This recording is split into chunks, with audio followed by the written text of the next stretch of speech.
Hey there! Did you know Kroger always gives you savings and rewards on top of our lower-than-low prices? And when you download the Kroger app, you'll enjoy over $500 in savings every week with digital coupons. And don't forget fuel points to help you save up to $1 per gallon at the pump. Want to save even more? With a Boost membership, you'll get double fuel points and free delivery. So shop and save big at Kroger today.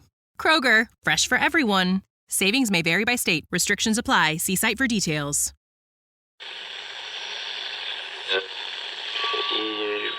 Empire.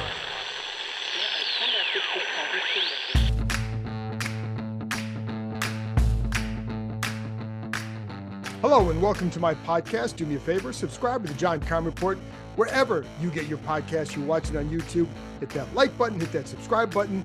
You can find us there as part of Empire Media. That's AMPIRE. Always much appreciated when you tune in. And don't forget, you can read my work on ESPN.com.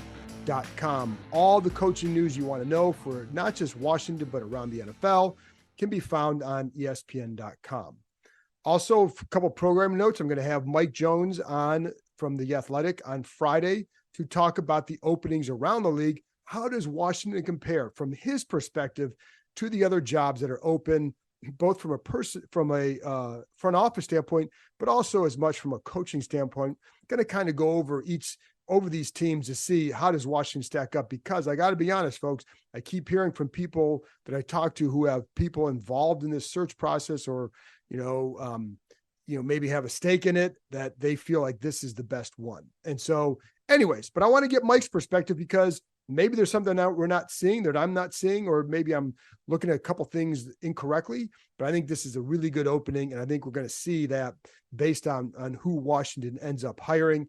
And I still expect, we've been saying this all along, and Josh Harris said on Monday, rapid but thorough. And the way he works in the past is exactly that way. They've already wrapped up a handful of interviews for the front office job: Adam Peters, Alec Hallaby, Mike Borgonzi, Ian Cunningham, and Glenn Cook. So they've already wrapped those up. So they're in a good spot to now then go get the guy they want. So I would not be shocked if this is wrapped up by early next week. I don't have that coming from anybody in the Harris group. However, you know that they want to get this done fast. And here's like one of the things that, again, I plugged this story before that I wrote on Josh Harris and how he comes to decisions, how quickly they do it. So a little anecdote about Daryl Morey. So Morey, he went after him a couple times. In 2018, went after him. Morey decides to stay with the 76ers. In 2020, Morey resigns. He had told his wife it's going to be a hiatus year. He wanted to take time off. He had been in the league for about 15, 20 years and just wanted to take some time to kind of, just enjoy his family, whatever it is. So he had planned to take a year off. Within a day, he's on the phone with Josh Harris. Still thinks he's going to take a year off. Flies up to the Hamptons to meet with Harris and brings his wife up to meet with Harris up in the Hamptons. And they have a great conversation. And he was swayed by, Harris, he goes, it was a really good family pitch. Wasn't just about X's and O's, basketball, whatever. But he still said he thought he was still going to take some time off. Harris gets him because when he wants a guy, he's going to get the guy. And I do think, when you talk to people in the league, the name that they're going to keep coming back to that they think will end up here is Adam Peters from San Francisco. I don't know that for a fact by any means, but certainly I know he's a guy that would have been high on their list. And I also don't, to be honest, when you just kind of look at it and read a situation, I don't think he's taking these interviews if he doesn't think that it's going to be that he has a really, really, really good chance of ending up with his job, because he's been very judicious and he hasn't taken these interviews before. He's turned them down because he has a good setup in San Francisco. He has a lot of power and say. He's a guy that has a heavy influence in their draft, very knowledgeable about that. I had Nick Wagner, who covers the 49ers for ESPN, on my podcast a couple weeks ago to talk in part about Adam Peters and his impact there. It's pretty vast. The key is, what is John Lynch's future in San Francisco? And if he's going to stay there for a few more years, then if you're Adam Peters, you're going to look to build your own place somewhere. And I don't know that you're going to get a better chance than this one. And for a few reasons, and I'll get to that in a minute. All the interviews have been taking place in Florida at Josh Harris's home down there. I'm sure you know that by now. The other part is whoever they hire is the guy that's going to determine what happens with Martin Mayhew, still in the role as GM. And again, that front office, everybody I've talked to there, the expectation has been that they would be fired, but that's still going to be up to whomever they hire for this president of football operations role. And I'll also be curious to see, do they also then maybe take one of these guys that they've interviewed for here and then use, maybe give them the GM title to work under Peters and kind of form a team that way. I don't know how desirable it would be for them because, if you're Ian Cunningham, you may have a better title here, but would you have a different role than you have in Chicago working for Ryan Poles? I don't know. So it just depends on if you can get that title, which would be a bump, in a promotion, but is the role any different? And I don't know. So, because ultimately whoever has that president of football ops is going to have that kind of power in the organization. So, but again, this role, whoever gets that would determine what happens to Martin Mayhew. I'd be really surprised if he stays in that current role. You never know because nothing's official. And so until something's official, then you just don't know. That's a guess, not a report. And it's an educated guess based on everything we had heard leading up to this, but he's still in the role and it's not up to anybody but whoever comes in to that job. And so maybe they find a role, maybe they do something different. I don't know. That's all speculation. And so, it's not a report. So just take that for what it's worth. Again, when I talk to others in the league, they certainly would point to Peters as the guy they think is going to get it. And again, you read the tea leaves, but I would say, I think there are people who like all these other guys. Like every one of these guys that you hear is like, oh, I like this guy because of X. So, I think it's not like Peters is the only candidate out there. And it's funny because I talked to someone today who brought up a couple of names that they're not even being mentioned for any of these jobs. Like Elliot Wolf, who's now in New England, is a guy who a couple of years ago was the hot name, not being brought up, but someone I talked to is like, that's the best guy out there. But, sometimes the cycle just passes you by a little bit. And, the other guy that we know is Kyle Smith, who is in Atlanta. I think they've done a nice job with that roster. They just couldn't find a quarterback, but they have a lot of other pieces there. And, but because of that, you're still going to kind of be stuck in that role and you don't get, and Kyle, I know some of these guys do not play the game to get their name out there. And so that doesn't, that's part of what happens in this league. Not always the right way to do it, but I also think like from a Kyle Smith perspective, that Atlanta would have to be a winner for him to really start to get the notice that I think he probably warrants.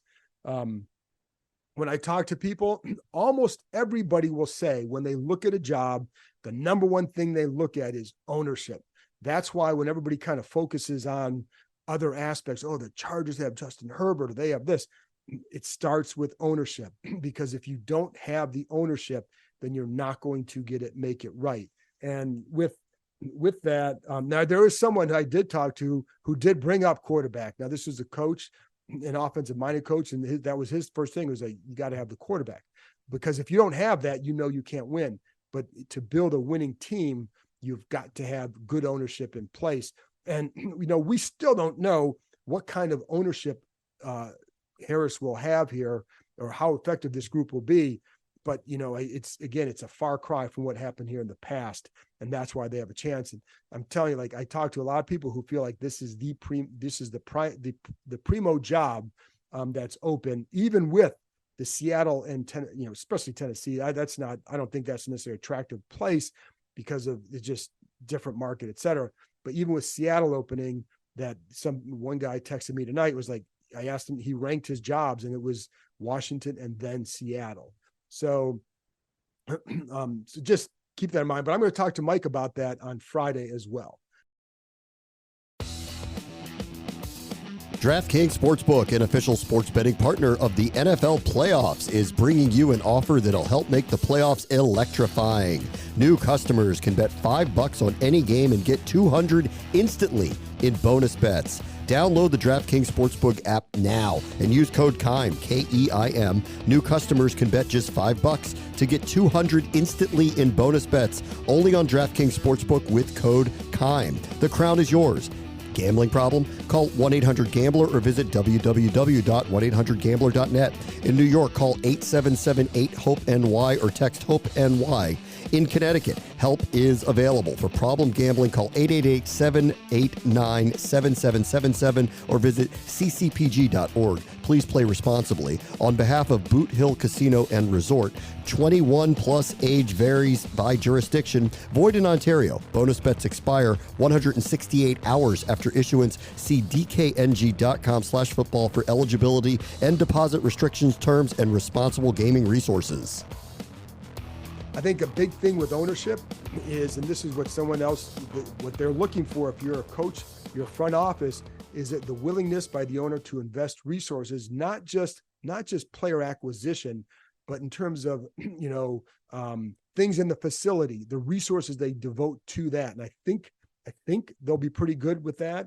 The support staff, you need to have a big training staff so guys can go in there in the training room and know they can get just be able to get out of bed and get worked on before practice.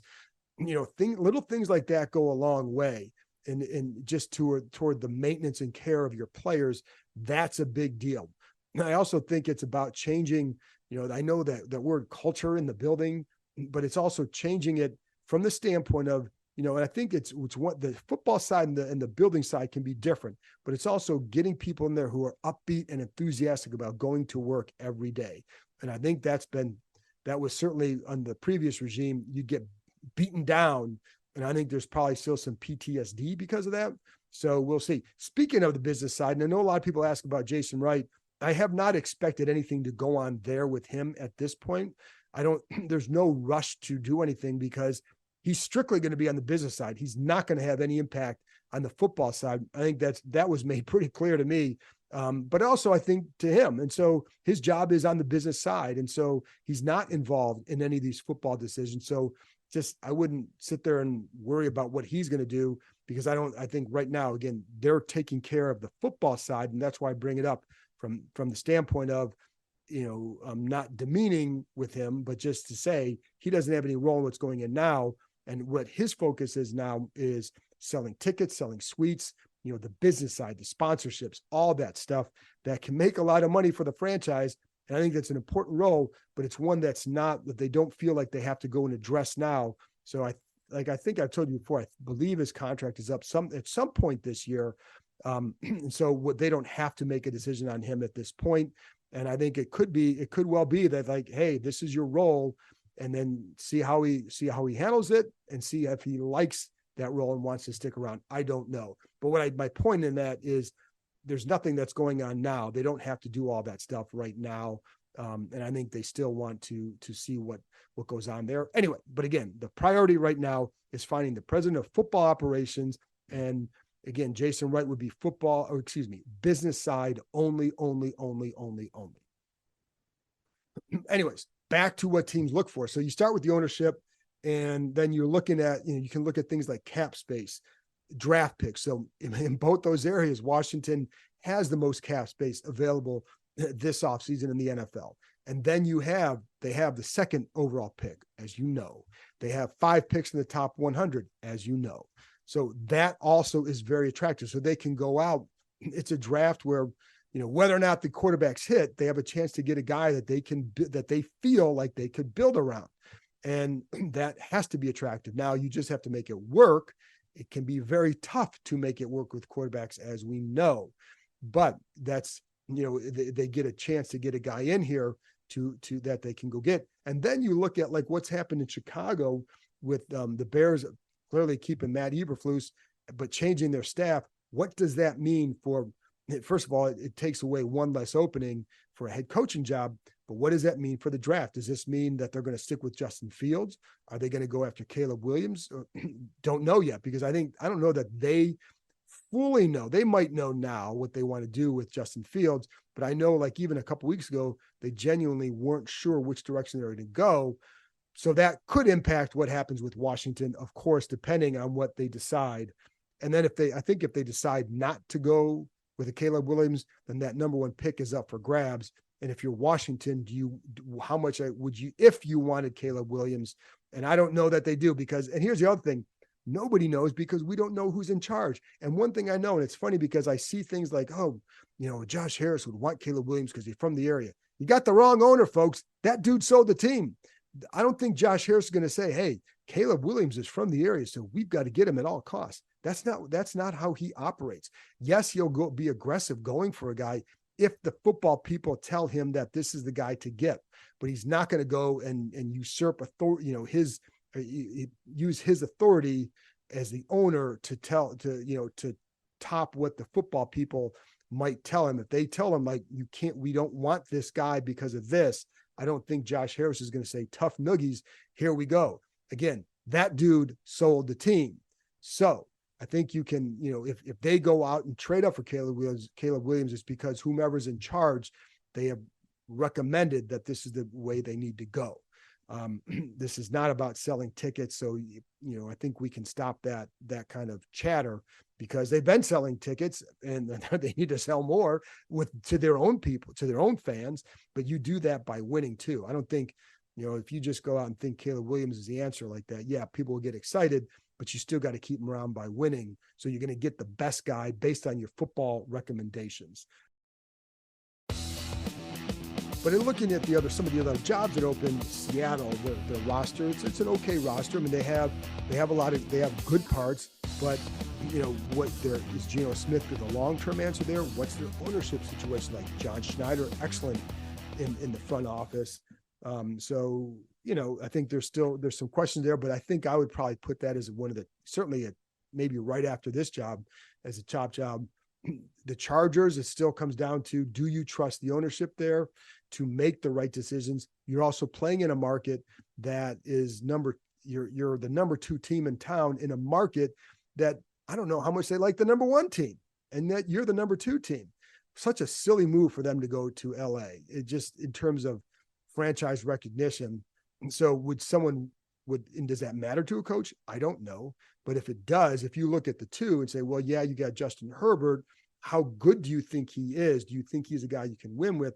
And then looking at the roster around him, how long is it going to take to get that there versus some of the other teams, whether it's here, Seattle, whatever.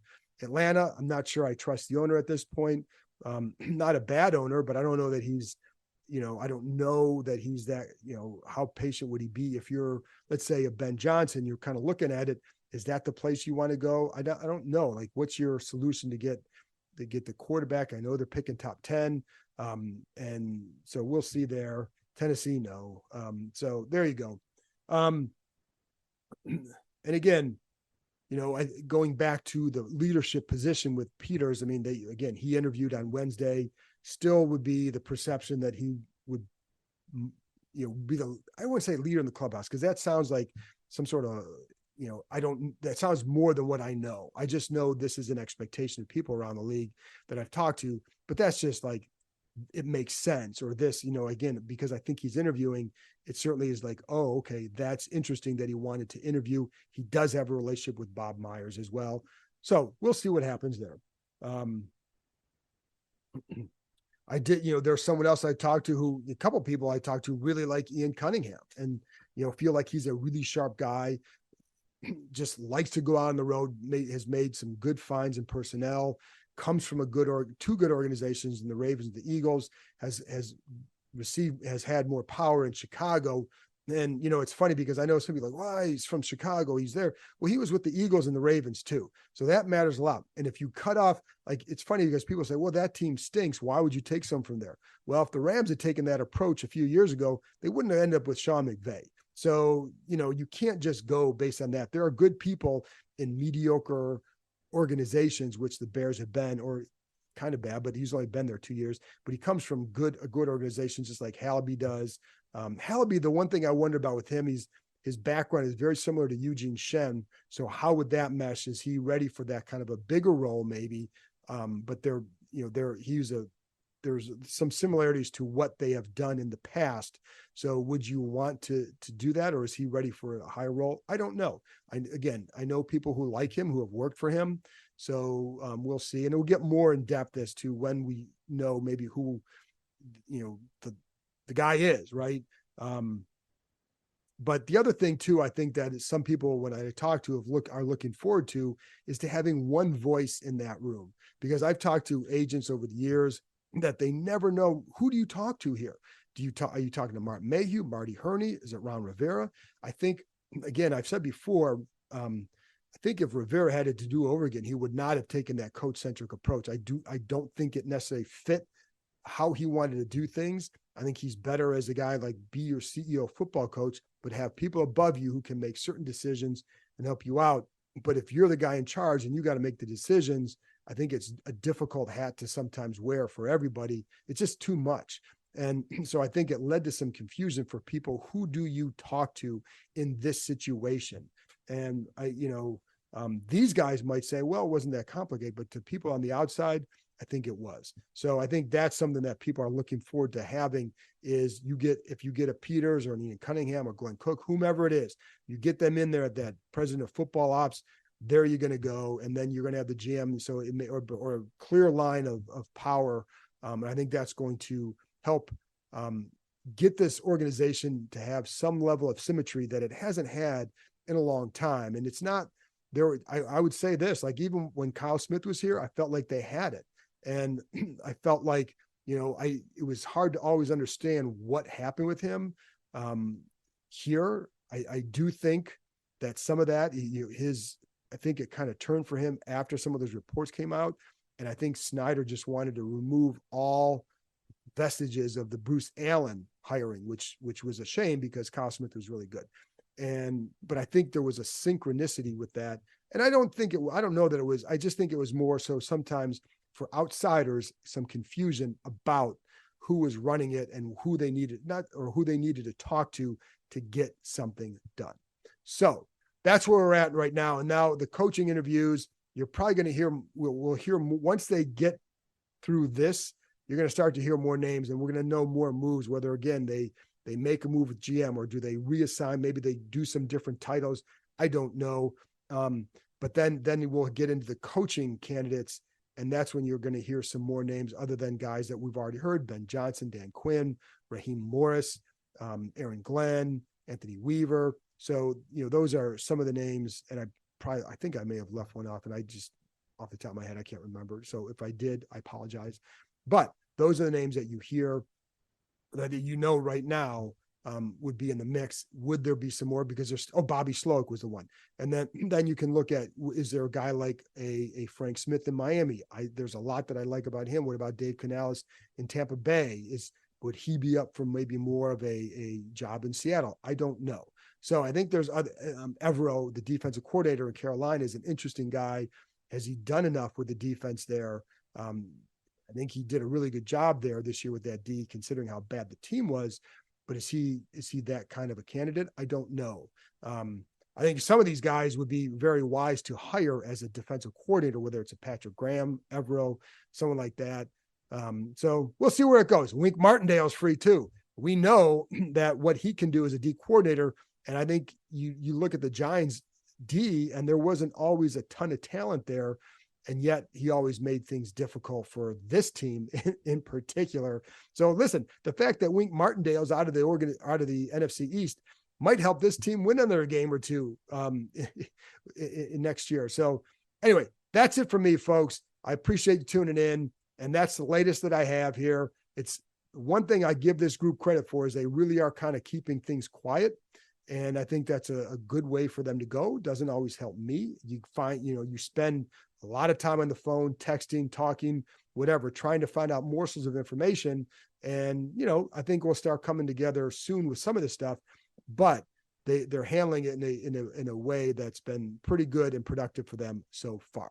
Anyway, that's it from me. I'll be back on Friday morning with Mike Jones from The Athletic, looking at this job. How does he feel it compares to others on the outside? And I'll have some more voices for you coming early next week to bring you some insight into what people look for in an organization and how do you go about hiring coach thing, et cetera, et cetera, et cetera. There you go. I'll talk to you next time.